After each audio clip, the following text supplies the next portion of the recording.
الحمد لله نحمده ونستعينه ونستغفره ونؤمن به ونتوكل عليه ونعوذ بالله من شرور أنفسنا ومن سيئات أعمالنا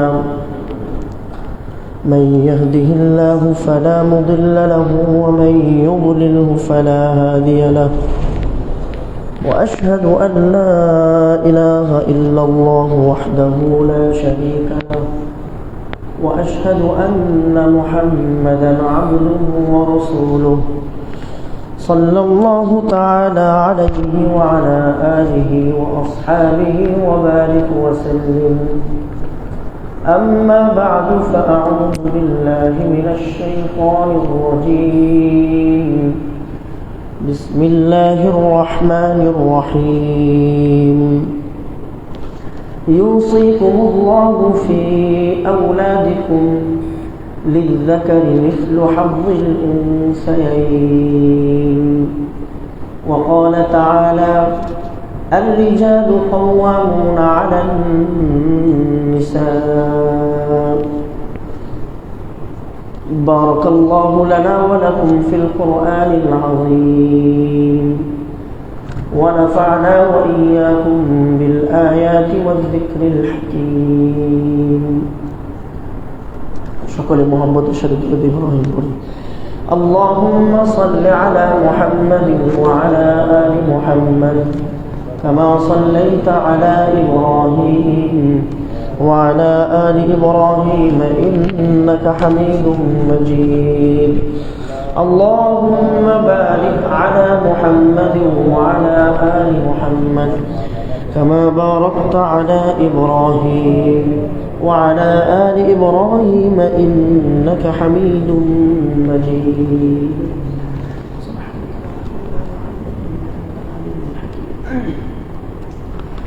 আল্লাহ রাব্বুল আলামিনের দরবারে আমরা সকলে শুকর আদায় করি। আল্লাহ সুবহানাহু ওয়া তাআলা আমাদের সকলকে আজকের এই জুমার দিনে জুমার জামাত আদায়ের উদ্দেশ্যে আল্লাহ তাআলার ঘরে একত্রিত হয়ে বসার যে মহান রব্বুল আলামিন আমাদেরকে তৌফিক দিয়েছেন, এজন্য সেই মহান রব্বুল আলামিনের দরবারে কায় মনোবাক্যে হৃদয়ের গভীর থেকে খুশি নিয়ে উচ্চ আওয়াজে বলি আলহামদুলিল্লাহ। বান্দা সবসময় আল্লাহ তাআলার উপরে সন্তুষ্ট চিত্তে শুকর আদায় করা। আল্লাহ তাআলা বলেন লাইন শাকারতুম লাযীদান্নাকুম, যদি কেউ আল্লাহ রাব্বুল আলামিনের শুকর আদায় করে আল্লাহ তাআলা তার নিয়ামতকে বাড়িয়ে দেন। সুবহানাল্লাহ। এজন্যই বেশি বেশি দিল থেকে শুকর আদায় করা। আমরা মনে করি যে আমরা নির্দিষ্ট কোনো উপলক্ষকে কেন্দ্র করে অথবা আমার জীবনে ভালো কিছু ঘটলে আমি আল্লাহ তাআলা শুকর আদায় করব। না ভাই, সবসময় আল্লাহ শুকর আদায় করা, আলহামদুলিল্লাহ বেশি বেশি পড়া। কারণ কি, রাসূলুল্লাহ সাল্লাল্লাহু আলাইহি ওয়াসাল্লাম বলেন যে একজন মানুষের জীবনে যদি কোনো নিয়ামত না থাকে, মানে একটা মানুষের জীবনে কোনো সুখ নাই, তার ঘর নাই, বাড়ি নাই, তার টাকা পয়সা নাই, সম্পত্তি নাই, কিছুই নাই, একদম নিঃস্ব অসহায়, এতটা খারাপ অবস্থার মধ্যেও যে মানুষ আছে, রাসূল বলেন তারও কমপক্ষে দুইটা কারণে বেশি বেশি শুকর আদায় করা উচিত। সুবহানাল্লাহ। কি কারণ? রাসূল সাল্লাল্লাহু আলাইহি ওয়াসাল্লাম বলেন যে তার যদি কোনো কিছুই না থাকে, তার দুইটা কারণে শুকর আদায় সেই জন্য করবে। দুইটা কারণ কি? একটা কারণ হলো সে যে শ্বাস নিতে পারতেছে এজন্য শুকর আদায় করা, আরেকটা হলো সে যে শ্বাস ছাড়তে পারতেছে এজন্য শুকর আদায় করা। সুবহানাল্লাহ। আজীব কথা। নবী সাল্লাল্লাহু আলাইহি ওয়াসাল্লাম এই কথাটা এইভাবে বলতেছেন যে আজরাইলকে যখন মানুষের জান কবজ করার দায়িত্বটা দেওয়া হয়, প্রতিটা ফেরেশতার তো কাজের দায়িত্ব আছে, আমরা সবাই জানি না। জিবরাইল আলাইহিস সালামের এক দায়িত্ব, মিকা আলাইহিস সালামের দায়িত্ব আছে, ইসরাফিল আলাইহিস সালামের দায়িত্ব আছে, আজরাইল আলাইহিস সালামের দায়িত্ব আছে। তো এক এক ফেরেশতার কাজ ভাগ করে দেওয়ার সময় যখন আজরাইলকে বলা হয়েছিল যে আজরাইল তুমি মানুষের মৃত্যুর অথবা জান কবজের দায়িত্ব নাও, তখন আজরাইল বলছে যে আল্লাহ, আমি যদি মানুষের জান কবজের দায়িত্ব নিই, মানুষ আমাকে বকাঝকা করতে করতে শেষ করে ফেলবে, মানে প্রচুর বকাঝকা করবে। তো আল্লাহ রাব্বুল আলামিন তখন জিবরাইলকে আজরাইলকে একটা সুন্দর কথা বলছে যে আজরাইল, তুমি মানুষকে জান কবজ করবা, কিন্তু মানুষ তোমাকে গালিগালাজ করবে তো দূরের কথা, মানুষকে আমি আল্লাহ রাব্বুল আলামিন অন্যদিকে মুভ করে দিব, অন্যদিকে মুভ করে দিব। মানে আমি আল্লাহ রাব্বুল আলামিন মৃত্যুর একটা কারণ বানায় দিব। মানুষ সেই কারণের গবেষণা করতে করতে তুমি যে জান কবজ করছো আমি আল্লাহর হুকুমে জান কবজ হয়েছে এটা ভুলেই যাবে। এখন কি করে মানুষ? মানুষ করে যে ডায়াবেটিস ছিল মারা গেছে, ব্লাড প্রেশারে মারা গেছে, ক্যান্সারে মারা গেছে, ছাদের থেকে পড়ে মারা গেছে, মশা কামড় দিছে মারা গেছে। আসলে এগুলো আল্লাহ তাআলা একটা মৃত্যুর কারণ বানায় দিছে। আদৌ মূলত হাকিকত হলো আল্লাহ রাব্বুল আলামিন তার জন্য দুনিয়াতে যেই নির্ধারিত টাইমটা সেটা শেষ হয়ে গেছে। এই জন্য পরে রাসূল সাল্লাল্লাহু আলাইহি ওয়াসাল্লাম বলেন যে মানুষের মৃত্যুর দুইটা অবস্থা হয়। কয়টা অবস্থা? খুব খেয়াল করেন, মানুষের মৃত্যুর কয়টা অবস্থা? দুইটা অবস্থা। একটা হলো মানুষ যখন শ্বাস ছাড়বে, যখন তার হায়াত শেষ হবে, মানুষ দুই অবস্থায় মরবে, হয় শ্বাস ছাড়লে আর নিতে পারবে না, আরেকটা হলো শ্বাস নিবে আর ছাড়তে পারবে না। সকল ডাক্তারদেরকে জিজ্ঞেস করবেন, আমিও আমাদের ডাক্তারকে জিজ্ঞেস করছিলাম, মানুষের মৃত্যুর দুই অবস্থা, হয় শ্বাসটা নিলে আর ছাড়তে পারবে না, শেষ, আরেকটা হলো শ্বাস ছাড়লে আর নিতে পারবে না। এই দুইটা কারণে হইল রাসূল সাল্লাল্লাহু আলাইহি ওয়াসাল্লাম বলেন যে তার যদি কোনো কিছু না থাকে তারপরে তার শুকর আদায় করা উচিত। বলেন আলহামদুলিল্লাহ। আরো মজার কথা হলো রাসূল সাল্লাল্লাহু আলাইহি ওয়াসাল্লাম আরো হাদিসের মধ্যে বলেন যে এই শ্বাস প্রতিদিন কোনো বিজ্ঞানী বলে যে প্রতিদিন মানুষ 70,000 বার শ্বাস নেয়। সুবহানাল্লাহ, কত হাজার বার? এটা বিজ্ঞান বলে আর কি, মানুষ বিজ্ঞানের গবেষণা। আসলে প্রকৃতপক্ষে কতটুকু শ্বাস কতটুকু নেয় আল্লাহ জানে। কিন্তু এই যে 70,000 বলি আর 70 লাখ বলি, প্রতিবার যখন বান্দা শ্বাসটা নেয়, শ্বাস টান দেয় না, তো শ্বাস আল্লাহকে জিজ্ঞেস করে যে আল্লাহ আমি কি তোমার বান্দার ভিতরে থাকবো নাকি বের হবো? আল্লাহ বলে বান্দা এই মাখলুক, ওই শ্বাসটা আল্লাহ একটা মাখলুক, বলে যে হ্যাঁ তুমি বের হও। তা আবার আল্লাহর হুকুমে শ্বাসটা মানুষের ভিতর থেকে বের হয়। আবার যখন শ্বাসটা বের হয়ে যায় তখন আল্লাহকে জিজ্ঞেস করে যে আল্লাহ আদখুলু ফি হাযাল আবদ, আমি কি আপনার এই বান্দার ভিতরে আবার ঢুকবো? আল্লাহ যদি বলে হ্যাঁ তুমি ঢুকো, তো আবার ঢুকে যায়। সুবহানাল্লাহ। তাহলে 70,000 বার প্রতিদিন আল্লাহ রাব্বুল আলামিন প্রতিটা বান্দার দিকে আল্লাহ তাআলার দয়ার দৃষ্টি থাকে। সুবহানাল্লাহ। চিন্তা করে দেখেন কত মানুষ, কত ইনসান, কত মাখলুক, সকল মাখলুকের দিকে রবের একটা আলাদা নজর আছে, সকল মাখলুকের দিকে রবের একটা আলাদা দৃষ্টি আছে, নজর আছে, যে প্রতিদিন বান্দা শ্বাস থেকে ঢুকবে, শ্বাস নিবে আর বের করবে, এই সময়ও আল্লাহর সাথে কথোপকথন হয়। আল্লাহ অনুমতি দিলে ঢুকে, আল্লাহ যার ক্ষেত্রে যেদিন অনুমতি শেষ সেদিন সে কি দুনিয়া থেকে শেষ হয়ে যায়। এই জন্য সবসময় বেশি বেশি পড়া উচিত আলহামদুলিল্লাহ। এই নিয়ামতের শুকর আদায় করলে আল্লাহ সার্বিকভাবে সব দিক থেকে তার নিয়ামতকে বাড়ায় দিবে। শুকরের অভাবের কারণে আমাদের জিন্দেগিতে অনেক সমস্যা দেখা দিচ্ছে। এজন্য আল্লাহ তাআলা নামাজের মতো গুরুত্বপূর্ণ একটা ইবাদত প্রতিদিন বান্দা যখন শুরু করে, যারা নামাজি আছে প্রতি বান্দার জন্য প্রতি রাকাতে শুকর আদায় করা আল্লাহ ওয়াজিব করে দিয়েছে। সুবহানাল্লাহ। নামাজের সূরার প্রথম শব্দ কি? সূরার প্রথম আলহামদুলিল্লাহ। সুবহানাল্লাহ। প্রথম সূরার প্রথম শব্দ আলহামদুলিল্লাহ। যারা এই নামাজি আছে, যে আল্লাহর গোলামি করে, তার জন্য প্রতি রাকাতে এটা পড়া ওয়াজিব না? সূরা ফাতিহা পড়া ওয়াজিব সবার। এই জন্য বেশি বেশি পড়া আলহামদুলিল্লাহ। আমরা তো ভাই আমাদের জিন্দেগি একভাবে যাচ্ছে, আমাদের সময় একরকম আমরা পার করতেছি, আমাদের সকাল যাচ্ছে, রাত যাচ্ছে, আমরা দুনিয়া নিয়ে মহাব্যস্তর মধ্যে আছি। কিন্তু উম্মতকে নিয়ে যারা চিন্তা করে, উম্মতের দরদি উলামায়ে কেরাম, উম্মতের রাহবার উলামায়ে কেরাম, ওয়ারাসাতুল আম্বিয়া, রাসূল সাল্লাল্লাহু আলাইহি সাল্লামের ওয়ারিস যে উলামায়ে কেরাম, যারা সমাজকে নিয়ে চিন্তা করে, দেশকে নিয়ে চিন্তা করে, রাষ্ট্রকে নিয়ে চিন্তা করে, সারা পৃথিবীর মুসলিম উম্মাহকে নিয়ে চিন্তা করে, ওনারা আসলে শান্তিতে নাই। আজকে ফজরের নামাজের পরে হঠাৎ ফোন আসছে আমাদের মোবাইলে, সারা ভৈরবের সকল আলেমদের কাছে ফোন গেছে। গতকালকে রাত্রে মাগরিব থেকে শুরু হয়েছে কল দেওয়া, আমি কল পাইছি আজকে ফজরের নামাজের পরে। খেয়াল করে দেখুন ভাই, ফজরের নামাজ আমরা হয়তো 2 কাতার মুসল্লি নামাজ পড়ছি, আর অধিকাংশ মুসলমান নারীরা হয়তো বা ঘরে ঘুমাইছে, অনেক পুরুষ ভাইরা শান্তিতে রাত্রেবেলা ঘুমাইছে। কিন্তু এই যে উলামায়ে কেরামের অস্থিরতা, উলামায়ে কেরামের উম্মতের প্রতি যে ব্যথা, এই ব্যথা নিয়ে উলামায়ে কেরাম সারা ভৈরবের প্রায় 400 আলেম, কমপক্ষে তো 300 আলেম হবেই, 300 উলামায়ে কেরাম কমলপুর মাদ্রাসা মসজিদে ফজরের নামাজের পর সবাই একসাথে হয়েছে। আমি শুধু চিন্তা করতেছিলাম যে যেই সময় সকল মানুষ ঘুমোচ্ছে সেই সময় উলামায়ে কেরাম উম্মতকে নিয়ে ফিকির করে কিভাবে উম্মতকে বাঁচানো যায়, কি করে উম্মতকে নিয়ে ফিকির করা যায়, সেই চিন্তায় সকল আলেমদেরকে ডাকছেন। জামি মসজিদের খতিব সাহেব, শাহী মসজিদের খতিব সাহেব সহ, ভৈরবের ইমাম ওলামা পরিষদের সভাপতি, সেক্রেটারি সাহেব সহ সকল আলেমরা ডাকছেন। দেখে আমাদের হাতে এই যে একটা কাগজ ধরাই দিছে, সকলে একটু দেখেন কাগজটাকে। এই একটা কাগজ আমাদের কিছু ধরাই দিচ্ছেন যে প্রতি খতিব সাহেবকে বলছে যে আজকের জুমা থেকে আগামী কয়েকটা জুমা আপনারা এই বিষয়গুলো উম্মতকে বোঝাবার চেষ্টা করবেন। তো সমস্যাগুলো কি? সমস্যাগুলো বলার আগে আমরা আগে আপনাদের কাছে একটু ওয়াজাহাত করি ভাই। সেটা হলো ভাই, আস্তে আস্তে পৃথিবী কিন্তু কিয়ামতের দিকে যাচ্ছে, ঠিক কিনা জোরে বলেন? আস্তে আস্তে পৃথিবী কিয়ামতের দিকে যাচ্ছে। পৃথিবী আমরা নামাজ পড়লেও নামাজ না পড়লেও, দিনের পথে চললেও, বদিনের পথে চললেও পৃথিবীর গতিতে চলতেছে। আমাদের হায়াতও আস্তে আস্তে কমতেছে, আমাদের হায়াত কমে যাচ্ছে। এক একটা কথা বলতেছি তো একটা শব্দ আমার পিছনে চলে যাচ্ছে, চোখের একটা পলক ফেলতেছি, এই পলকটা অতীতে চলে যাচ্ছে। শ্বাস একটা ছাড়তেছি, এই শ্বাসটা আমার জন্য অতীত হয়ে যাচ্ছে। এক এক ঘন্টা আমার জন্য অতীত হয়ে যাচ্ছে, এক একটা দিন আমার জন্য অতীত হয়ে যাচ্ছে, এক একটা রাত আমার জন্য অতীত হয়ে যাচ্ছে। এই জন্য রাসূল সাল্লাল্লাহু আলাইহি ওয়াসাল্লামের এক হাদিস, আজীব হাদিস, রাসূল বলেন প্রতিদিন সূর্য, এই যে সূর্যকে আমরা দেখি, সূর্য, এই সূর্য প্রতিদিন পূব দিগন্ত থেকে যখন ওঠে তো একটা স্লোগান দেয়, একটা ভাষণ দেয়।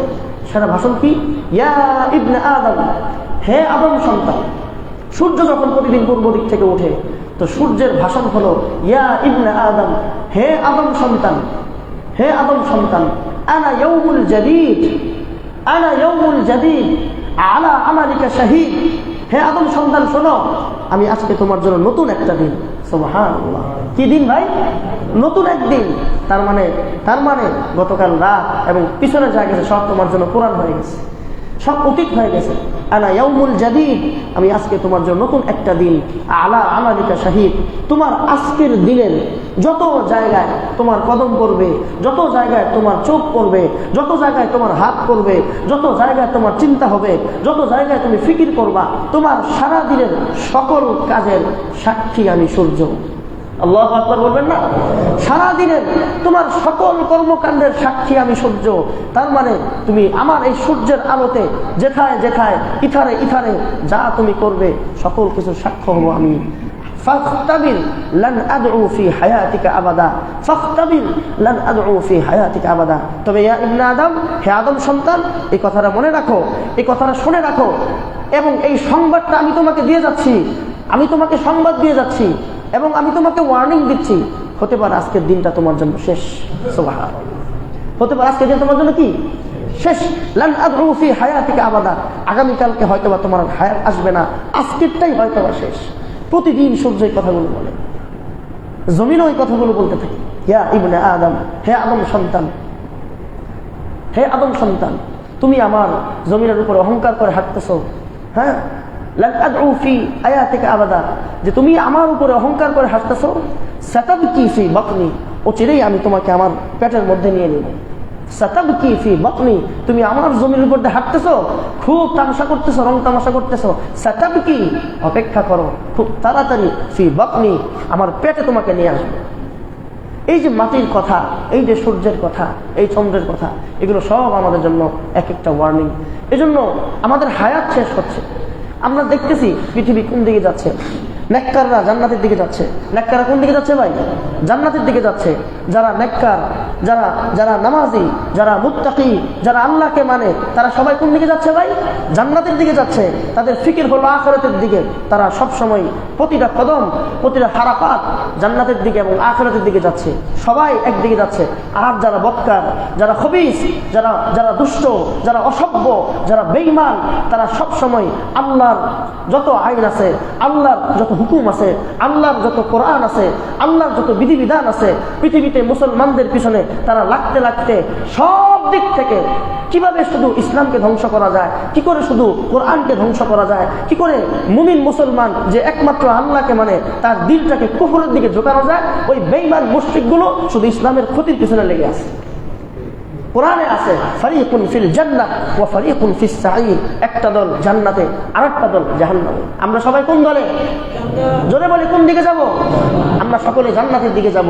আমাদের দৌড় জান্নাত, আমাদের টার্গেট জান্নাত, আমাদের মিশন জান্নাত। আমাদের মিশন কি? জান্নাত। আমাদের টার্গেট হলো জান্নাত, আমাদের সফর হলো জান্নাতের দিকে। আর যারা বেঈমান তারা আমাদেরকে জান্নাত থেকে টেনে জাহান্নামে নিয়ে যাওয়ার গভীর পায়তারা করতেছে। এই জন্য উলামায়ে কেরাম সকালে আমাদেরকে যে বাচ্চারা দিচ্ছেন, সারা পৃথিবীতে মুসলিম নিধন চলতেছে, মুসলিম নিধন চলতেছে। এই মুসলিম নিধন কিভাবে হচ্ছে, কত প্রকার হচ্ছে, তারই ছোট্ট একটা নমুনা আমাদের হাতে উলামায়ে কেরাম ধরিয়ে দিয়েছেন। দুটো সমস্যা নিয়ে আজকে আলেম সমাজ মুসলিম উম্মার কাছে জুমার দিন একজন খতিব সাহেব হিসাবে আল্লাহ রাসূলের আমানতের এই মিম্বারের জায়গা থেকে মুসলমানদের কাছে আমাদেরকে বলার জন্য আমাদের বড়দের পক্ষ থেকে আহ্বান করা হয়েছে। দুটো সমস্যা চলতেছে। এক নম্বর সমস্যা, ভারতে একটা বড় সমস্যা হচ্ছে, সেটা হলো ওয়াকফ বিধান। আপনারা সকলেই জানেন ওয়াকফের একটা বিধান ভারতে সমস্যা হচ্ছে, কাশ্মীরে একটা সমস্যা হয়েছে। এই দুই সমস্যাকে কেন্দ্র করে ভারতে মুসলমানদের উপরে লাগামহীনভাবে নির্যাতন চলতেছে। গতকালকে রাতেও আমি একটা ভিডিও আমার কাছে একজন আলেম পাঠাইছে যে একজন মুসলমান নারী রাস্তা দিয়ে যাচ্ছে বোরকা পরা অবস্থায়, তো হিন্দু 3-4 জন চতুর্দিক থেকে দাঁড়ায় একটা কুকুর লড়া দিছে। কুকুর ওই মা বোরকার মধ্যে কামড় দিতেছে, কামড় দিয়ে খোলার চেষ্টা করতেছে। 1 মিনিট চেষ্টা করার পর ওই মায়ের মুখ থেকে এক পর্যায়ে কাপড়টা খুলে গেছে, মুখটা আবৃত হয়ে গেছে, মুখটা খুলে গেছে। এরপরে মসজিদগুলো তো প্রতিদিন ভাঙতেছে, বুলডোজার দিয়ে মসজিদগুলো ভাঙতেছে, বুলডোজার দিয়ে মাদ্রাসাগুলো ভাঙ্গাভাঙ্গি হইতেছে। এরপরে কে না কে কারা বোমা মারছে কাশ্মীরের মধ্যে, 60 থেকে 70 জন হিন্দু মারা গেছে। এখন হিন্দুরা কি করতেছে? জিহাদ ঘোষণা করছে কি, যে আমরা মুসলমান ফিলিস্তিন যেভাবে ইসরায়েল শেষ করছে, কাশ্মীরকে আমরা সেভাবে শেষ করে দিব। নাউজুবিল্লাহ বলবেন না? আনন্দবাজার পত্রিকার মধ্যে রাত্রের এই খবরগুলো দিয়ে আসছে। এই জন্য যখন এই খবরগুলো আসছে, ভৈরবের আলেম সমাজ বসে থাকতে পারে নাই। তখন সকল আলেমদেরকে আমাদেরকে সকালে ডাকা হইয়া এই কথাগুলো শাহী মসজিদের ইমাম সাহেব, জামে মসজিদের ইমাম সাহেব, ইমাম উলামা পরিষদের খতিব সাহেব সকলে আমাদেরকে এই বিষয়গুলো শোনাইলেন। যে আনন্দবাজার পত্রিকা নাম দিছে ইসরায়েল আইটেম, আরো কি কি নাম দিছে, মানে ইসরায়েলের মতো আমরা কাশ্মীরকে শেষ করব। তাহলে এখন আমরা যে স্বাধীনতা, আমরা যে নিরাপত্তার সাথে বাংলাদেশে বসে আছি, আমরা ভাবতেছি নিরাপদ, আমরা ভাবতেছি নিরাপদ না ভাই, না ভাই। যদি মুসলমানদের এই অবস্থা হয় আর আমাদের যদি দোয়া না থাকে, আমাদের যদি কান্নাকাটি না থাকে, আমাদের হৃদয় যদি ব্যথিত না হয়, আমাদের কলিজা যদি থরথর করে না কাঁপে, অচিরে এই আযাব আমাদের আসবে। এবং এই আযাব আসার নমুনা আমরা উলামায়ে কেরাম যারা আছেন, বিদগ্ধ গবেষক আলেম, তারা দেখতেছেন যে এটা আসতেছে, আযাব আসতে পারে। ফিলিস্তিন আমাদের মতো একদিন এরকম শান্ত ছিল, এভাবেই আমরা নামাজ পড়ছিল ফিলিস্তিনবাসী, এভাবেই আরাকানের মুসলমানরা নামাজ পড়ছিল, যাদেরকে আমরা এখন রোহিঙ্গা বলি। রোহিঙ্গারা এইভাবে নিরাপত্তার সাথেই মসজিদে জুমার সালাত আদায় করছে। আজকে রোহিঙ্গারা দেশ ছাড়া কিনা? দেশ ছাড়া। ফিলিস্তিনের একদিন এরকম নিরাপদের সাথে তাহাজ্জুদ পড়ছে মসজিদের মধ্যে, কিন্তু আজকে তারাও অবস্থা খুব খারাপ। আমাদের দেশটার মধ্যে এখন সারা পৃথিবীর সকল মানুষের একটা নজর পড়ে গেছে। এই জন্য উলামায়ে কেরাম বলছেন যে মুসলিম উম্মাকে বলে দেন যে তারা যেন বেশি বেশি কান্নাকাটি করে দোয়া করে এবং মানসিকভাবে যেন প্রস্তুত নেয়, মানসিকভাবে যেন প্রস্তুতি নেয় যে যদি কখনো সুযোগ এরকম হয়, যুদ্ধের দামামা যদি বেঁচে যায়, যুদ্ধ তো লাগবে না নিশ্চিত, রাসূল হাদিসের মধ্যে বলছেন যুদ্ধ লাগবে, তৃতীয় একটা বিশ্বযুদ্ধ হবে, ইমাম মাহদী আসবে। হ্যাঁ, ওই যুদ্ধে মুসলমান অংশগ্রহণ করবে। যদি ইনশাল্লাহ আমাদের হায়াতে আমাদের নজরে থাকে, আমরাও ইনশাল্লাহ যুদ্ধ করবো। কি বলি সবাই? ইনশাল্লাহ আমরাও এই কুফারদের কাফেরদের বিরুদ্ধে আল্লাহর দ্বীনের ঝান্ডাকে সমুন্নত করে তাদের বিরুদ্ধে যুদ্ধ করতে রাজি আছেন ইনশাল্লাহ। আল্লাহ আমাদেরকে সেই হিম্মত, সেই তাকাত, সেই সেই শক্তি, সেই উজ্জীবিত মহান শক্তি আল্লাহ আমাদেরকে দান করেন। এটাই বলতেছেন। ওয়াকফের বিধান হলো ভারতবর্ষে প্রায় বাংলাদেশের আমরা শুনছি 22টা প্রদেশ বা 30টা প্রদেশের মতো বিশাল এক দেশ। এই দেশের মধ্যে সবচেয়ে বেশি সম্পদ, যেটাকে আমরা প্রাতিষ্ঠানিক সম্পদ বলি, ওয়াকফ সম্পদ। ওয়াকফের সম্পদের মধ্যে 1 নম্বরে আছে রেল লাইনের যে সম্পদগুলা, 2 নম্বরে আছে সেনাবাহিনীর সম্পদ, 3 নম্বরে সবচেয়ে বেশি সম্পদ মুসলমানদের। সুবহানাল্লাহ। ভারতবর্ষের মুসলমানদের প্রাতিষ্ঠানিক সম্পদ বেশি, তার মানে মসজিদ, মাদ্রাসা, এরপরে হলো মুসাফিরখানা সহ বড় বড় নিদর্শন, সবগুলো মুসলমানদের। 7.8 লক্ষ এরকম একটা বিশাল সম্পদের মালিক হলো মুসলমান। এই সম্পদগুলো যাতে ভারত দখল করতে পারে, এজন্য তারা এই আইনগুলো বাস্তবায়ন করতেছে। এমনকি তারা বলতেছে 12 বছর যদি কেউ এই সম্পদগুলো দখল করতে পারে, এগুলো তার হয়ে যাবে। এরকম উল্টাপাল্টা বহুত কাজ করতেছে। আপনারা হয়তো বা সবাই দেখতেছেন যে প্রতিদিন মসজিদগুলো ভাঙতেছে, একটা না একটা মসজিদ ভাঙতেছে, এক একটা মাদ্রাসার মধ্যে তালা লাগাই দিতেছে। এমনকি মাদ্রাসার ছাত্ররা কোরআন হাতে নিয়ে বাসায় চলে যাচ্ছে, কোরআন হাতে নিয়ে বাড়িতে চলে যাচ্ছে। হ্যাঁ, পড়তে দিতেছে না, হাদিসের কিতাবগুলো পড়িয়ে দিতেছে। এই দৃশ্যগুলো আনন্দের না দুঃখের ভাই? কতটা দুঃখের হওয়া দরকার। এইগুলো তো আমাদের পাশে, আমাদের দেশে আসতে বেশি সময় লাগবে না, বেশি সময় লাগবে না। এই ষড়যন্ত্র চলতেছে। এই যে মাদ্রাসা বন্ধ, মসজিদ বন্ধ, এগুলোর জন্য আমরা যারা জোয়ান ভাইরা আছে, ভাই আমাদের সবচেয়ে বড় কাজ হলো এখন গুনাহ ছেড়ে দিয়ে রাতে আল্লাহর কাছে কান্নাকাটি করা। রং তামাশার লীলা খেলা বাদ দেওয়া উচিত, রং তামাশার লীলা খেলা বাদ দেওয়া উচিত। যে কোনো সময় এই মুসিবত আমাদের উপরেও আসতে পারে। এজন্য ওলামায়ে কেরাম বলছেন সকলের কাছে বলতে, আমরা সকলেই বেশি বেশি নামাজ, রোজা, গুনাহ ছেড়ে দিয়ে ইস্তেগফার আর তাওবার পথে ফিরে এসে আমাদের ওই ভাইদের জন্য দোয়া করতে পারবো না ইনশাআল্লাহ ভাই? দিল খুলে কায় মনোবাক্য তাদের জন্য দোয়া করি, আল্লাহ তাদেরকে এই মুসিবত থেকে হেফাজত করেন, আল্লাহ তাদেরকে এই মুসিবত থেকে হেফাজত করেন। 7.8 লক্ষের বিশাল এক জায়গা যেন আল্লাহ আবার আমাদের মুসলমানদের দখলে দিয়ে দেন। 700 বছর মুসলমান এই ভারতবর্ষ রাজত্ব করছে, 700 বছর। আজকে মুসলমানের গায়ে ওই যে হোলি খেলে, রঙের হোলি খেলা, রং মারতে যায়। কিছুদিন আগে উৎসব গেছে, যে সমস্ত পুরুষরা এবং যে সমস্ত মা বোনরা রং মারতে একটু 19-20 করছে, যে এদের কি মারছে, এদের কি পিড়াইছে, গাড়ির মধ্যে অসতা মারতেছে। এই দৃশ্যগুলো থেকে সহ্য করার মতো না, এই দৃশ্যগুলো থেকে সহ্য করার মতো না। শুধু নামাজ আর রোজা ইসলাম না, শুধু নামাজ আর রোজা ইসলাম না। ইসলাম বিশাল বড় একটা প্যাকেজ। ইসলাম অনেক কিছু আছে, শুধু নামাজ আর রোজার নাম ইসলাম না। এক মুসলিম ভাই কষ্টে আছে, যদি আমরা রাতের বেলা আমি গান শুনি, তাহলে আমার দ্বারা আমার ভাইয়ের কি ফায়দা হলো? আমি যদি গুনাহ করি, আমার দ্বারা আমার মুমিন ভাইয়ের কি ফায়দা হলো? আমি যদি এখন নষ্ট পথেই চলি, তা আমার এই ভাইয়ের জন্য আমার দরদটা কই গেল? যদি নামাজ পড়ে 2 হাত তার জন্য দুয়াই করতে না পারি, তাহলে আমার এই মুসলমানদের কি দাম থাকলো? আল্লাহ তাআলা তাদেরকে এই সমস্ত মুসিবত থেকে আল্লাহ তাদেরকে হেফাজত করেন। 2 নম্বর হলো বাংলাদেশের বিশাল এক সমস্যা। আল্লাহর কোরআন আমার সামনে বিশাল এক সমস্যা। সমস্যাটা হলো আমাদের পুরুষদের কাছ থেকে না, সমস্যাটা গেছে নারীদের কাছ থেকে। নারীদের কাছ থেকে এক সমস্যা গেছে। আজকে সারা বৈরবের সকল আলেম এটাই বলবেন, যারা যেখানে আছেন, যেথায় আছেন। হাজী সাহেব কষ্ট করে কোরআন শরীফটা বলতে দেন। এই যে নারীরা, আল্লাহ তাআলা বলেছে আর-রিজালু কাওয়ামুনা আলান নিসা। এই কথা আমার রবের। এই কোরআন হাতে নিলে শক্তি থাকে আমার অন্তরে, কোরআন হাতে নিলে বুকে সাহস পাই। কোরআন হাতে নেওয়ার পর সামনে কে আছে এটা দেখার আমাদের কোনো টাইম নাই, ঠিক কিনা জোরে বলেন? কোরআন সত্যিকার অর্থে আল্লাহর রহমতে কোরআন আমাদের জন্য শান্তি, কোরআন আমাদের জন্য শক্তি। যেই নারী সমাজ, তাদের নাম দিছে নারী বিষয়ক সংস্কার কমিশন। নারী বিষয়ক সংস্কার কমিশন 318 পৃষ্ঠার একটা বই প্রধান উপদেষ্টা ডক্টর ইউনূসের কাছে জমা দিছে, যেগুলোর মধ্যে নারীরা যে সমস্ত অধিকার চাইছে, এই অধিকারগুলোর মধ্যে প্রাথমিক লেভেলে 50 থেকে 60 পৃষ্ঠা উলামায়ে কেরাম গবেষণা করার পর 10টা বিষয় আছে যেগুলো সরাসরি কোরআনের সাথে সাংঘর্ষিক। নাউজুবিল্লাহ বলেন, সরাসরি আল্লাহর কালামের সাথে সাংঘর্ষিক। আমরা সকলে মুসলিম কিনা? কোরআনের উপর আমাদের কতটুকু বিশ্বাস? 100 থেকে 100। কোরআনের একটা আইন যদি কেউ বলে যে আমার মন মতো হয় নাই, তার ঈমান থাকবে না যাবে? কেউ যদি বলে, একটা হলো কোরআনের আইন আমি মানতে পারছি না, এক বিষয়।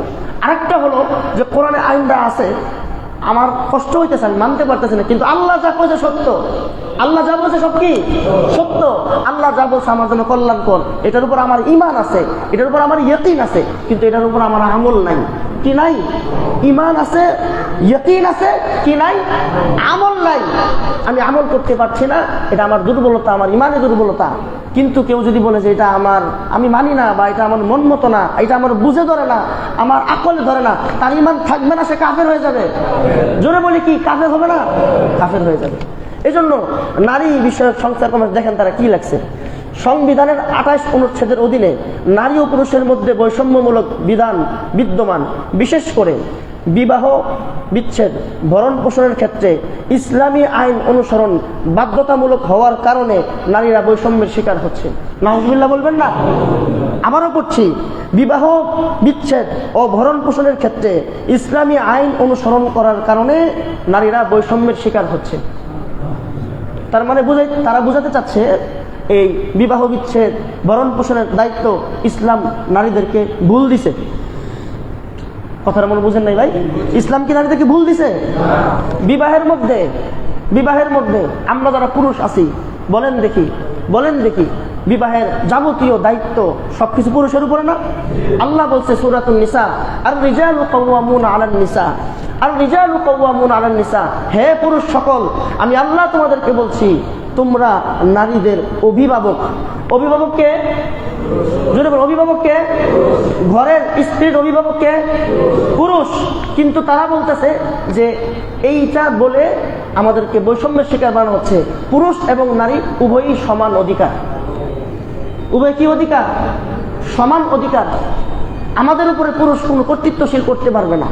এরকম করে করে তারা অনেকগুলো কথা বলছে।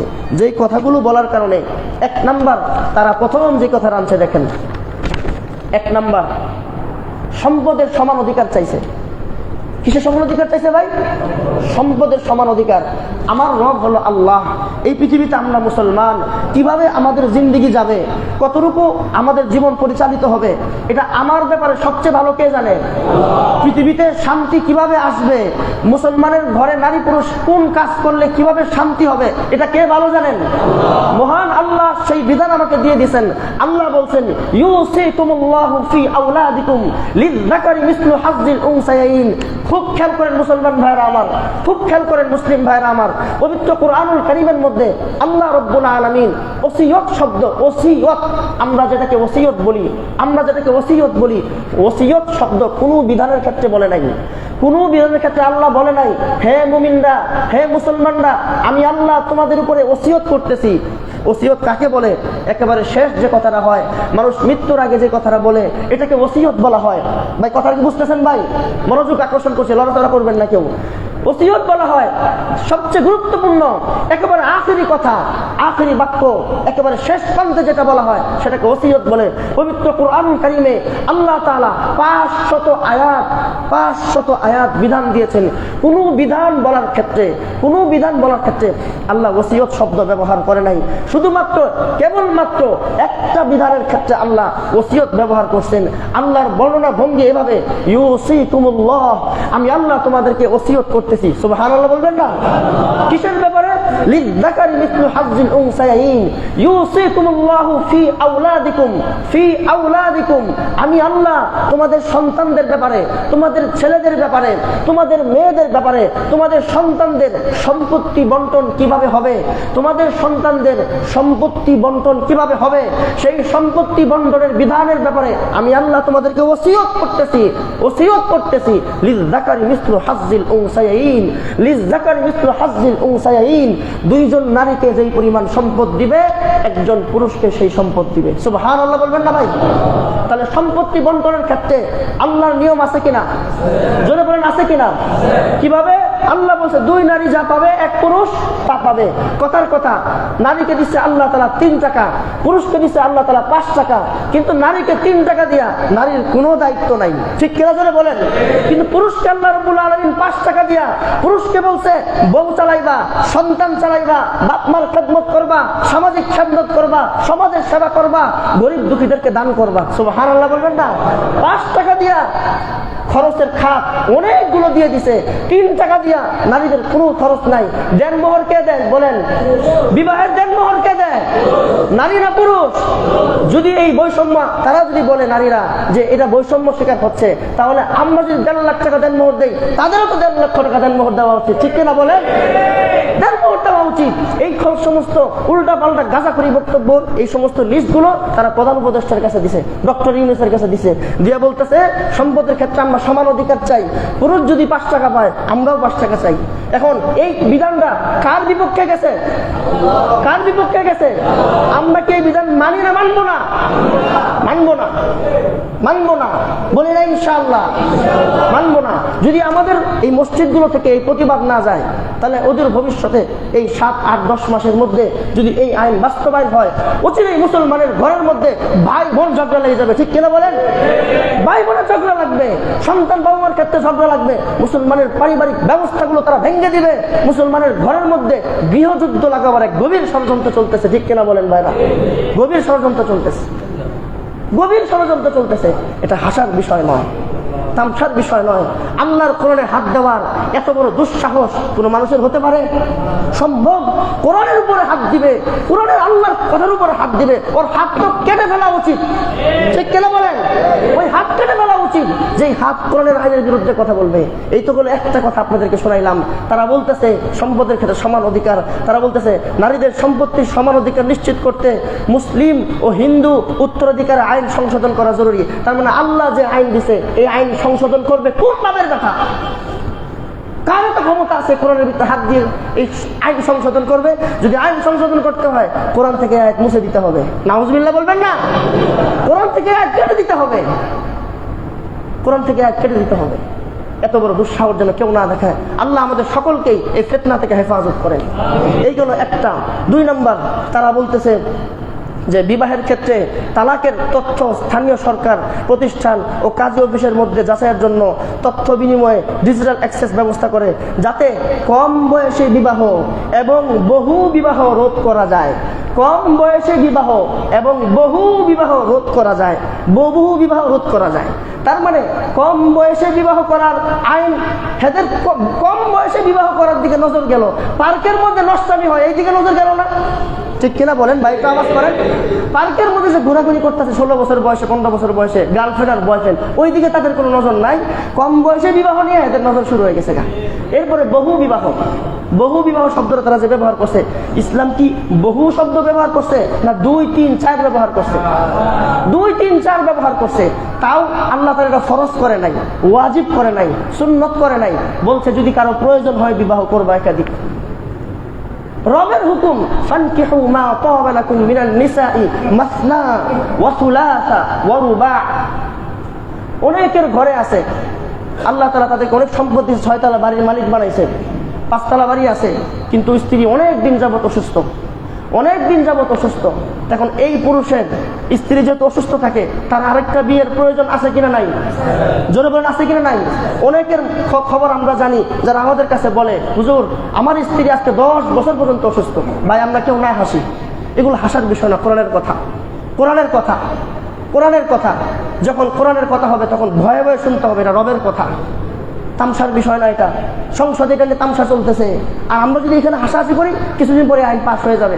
আইনটা পাস হয়ে গেলেই আমাদের ঘরে স্বামী স্ত্রীর যুদ্ধ শুরু হয়ে যাবে, সাথে সাথে স্বামী স্ত্রীর যুদ্ধ শুরু হয়ে যাবে।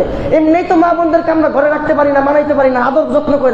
যখন তারা সমান অধিকার পাবে, মশারি টানা দিতে বলবেন তুমি টানায় লও, পানি দিতে বলবেন তুমি পানি লয়ে খাও, ছেলে মেয়ে সমান অধিকার। ঠিক কিনা বলেন? এই যুদ্ধ লাগাই দিবে তারা আমাদের মাঝে, এইগুলাই করবে তারা। এজন্য বহু বিবাহ এক একটা টপিকের উপরে এক এক জুম আলোচনা করা দরকার।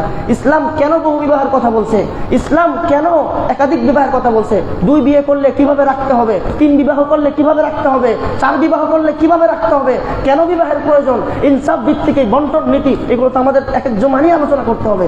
এই সবগুলো কোরআনের আয়াতের উপরে তারা গবেষণা করে করে তারা ঘাটটা কোরআনের এই আইনগুলো তারা তুইলা সংসদে উঠেছে, প্রধান উপদেষ্টার কাছে দিছে। তো তারা বলতেছে বহু বিবাহ বন্ধ করতে হবে। যদি বহু বিবাহ বন্ধ করতে হয়, বেশ্যাখানাগুলো বন্ধ করা উচিত কিনা জোরে বলেন? যতগুলো বেশ্যাখানা আছে সবগুলো পতিতালয় বন্ধ করে দেওয়া উচিত। কিন্তু খেয়াল করে দেখেন তাদের এই 10টা অভিযোগের মধ্যে 9 নম্বর অভিযোগ, 9 নম্বরের মধ্যে লেখা আছে এদিকে বহু বিবাহ বন্ধ করো, 9 নম্বরে বলতেছে আমরা যারা যৌনকর্মী আছি আমাদের অধিকার দেওয়া হোক। নাউজুবিল্লাহ বলবেন না? কি আশ্চর্য তামসা! একদিকে বহু বিবাহ বন্ধ, আরেকদিকে যৌন কর্মী হিসেবে অধিকার। তার মানে পতিতালয়গুলো থাকুক। একটা নারী, একজন আল্লাহ যাকে সম্পদ দিছে, ওই পুরুষের ঘরে 4টা বিবি রেখে সে যদি 4টা ফ্ল্যাট দিয়া সুন্দর করে রাখতে পারে, 4টা নারী স্বামীর ঘর পেয়ে নিরাপদ জায়গা পেল, যদি ওই নারীগুলো জায়গা না পায় তারাই তো তখন পতিতালয়ে যাবে। যখন স্বামীর আশ্রিত ঘর পাবে না তখন যাবে কোথায়? এটা কি সমাজের জন্য কল্যাণকর না অকল্যাণকর? যখন যৌনকর্মী বেড়ে যাবে, পতিতালয় বেড়ে যাবে, সমাজ থেকে পুরুষ যারা আছে তারা বিবাহ থেকে মুখ ঘুরায় নিয়ে বিবাহ তো বেজাল মনে করবে, যে মনে করবে বিবাহ আনলে ঘরে মাথার মধ্যে পূজা, তারে পালো, সবকিছু দাও। জানে কে বিবাহ করে নিজের জীবন যৌবন সব নিয়ে পতিতালয়ে খরচ করবে। এবার আসেন শেষ একটা কথা বলি, কেন এই জাতীয় ষড়যন্ত্র? শেষ যেহেতু সময় শেষ, এগুলো আগামী জমা আলোচনা করব। কেন এই গভীর ষড়যন্ত্র? আসেন সমীকরণ একটা শোনাই।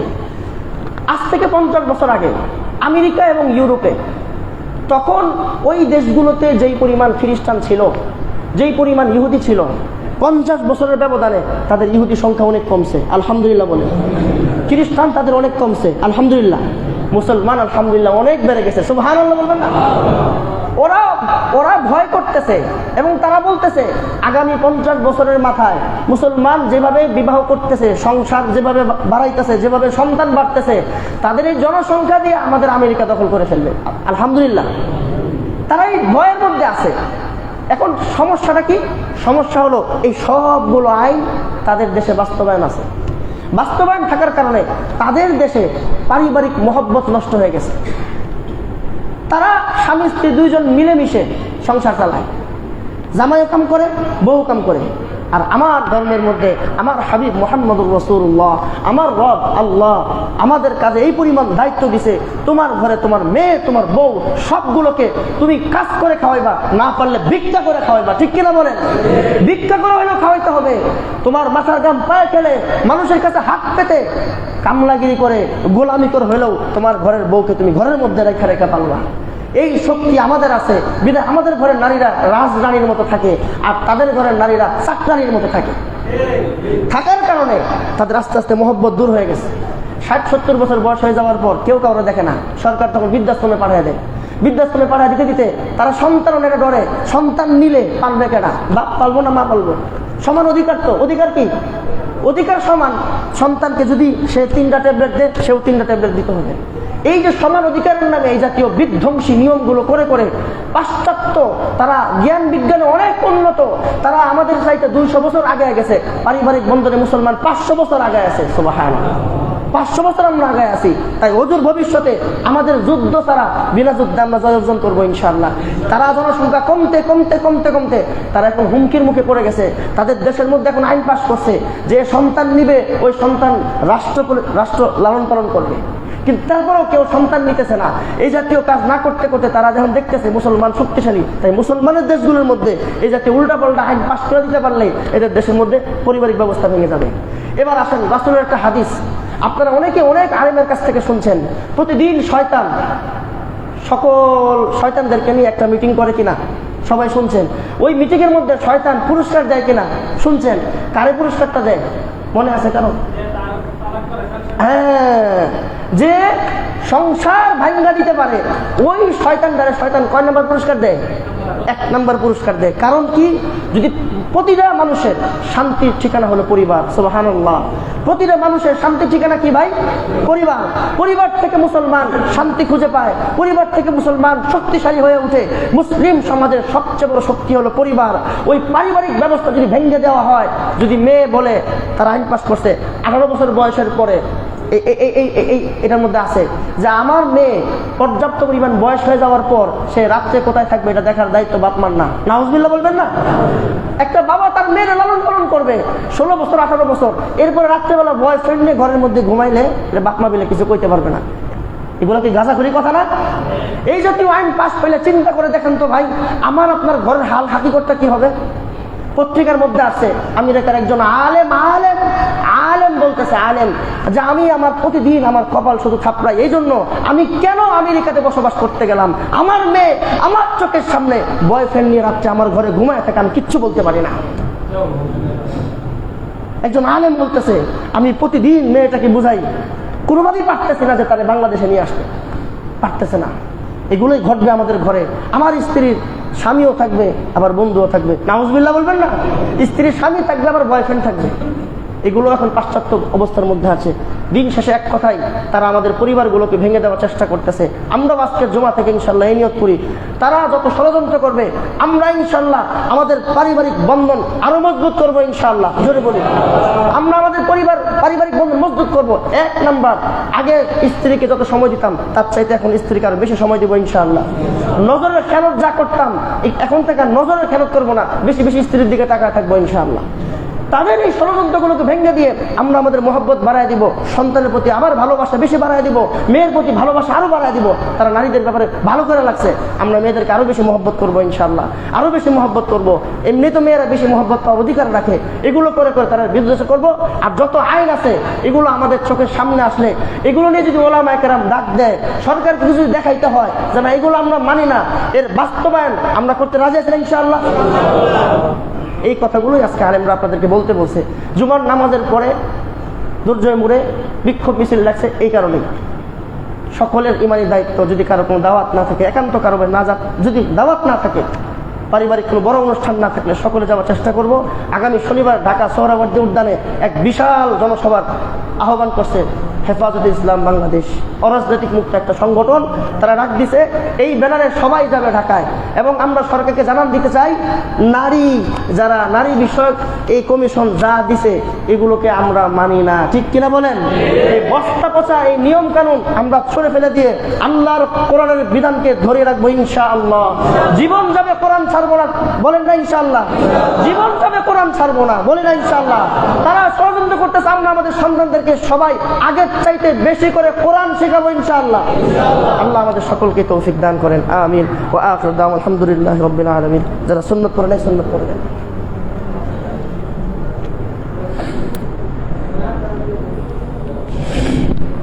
আল্লাহ